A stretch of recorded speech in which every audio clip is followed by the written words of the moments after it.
At ito nga po guys, ayan na dito po ako sa aking kubo, ayan, para po maglinis.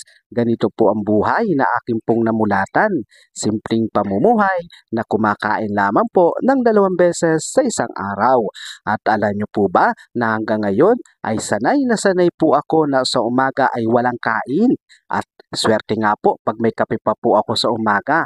At bago nga po pala ako magpatuloy ay nais ko po munang magpasalamat sa lahat po ng patuloy na nanonood po ng aking mga videos. Ayan, kundi po sa inyo ay hindi ko po magagawa ang nais ko. Isang react and share ng video ko po ay malayo na po ang mararating nito.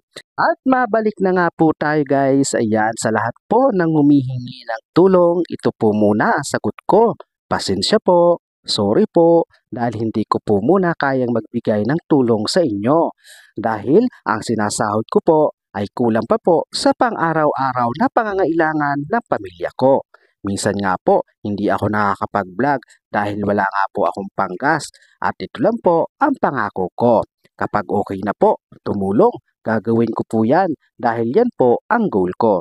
At ito nga po ang aking bahay kubo na sa tuwing hindi po ako nagbablog ay dito lang ako tumatambay at nagpapalipas ng maghapon.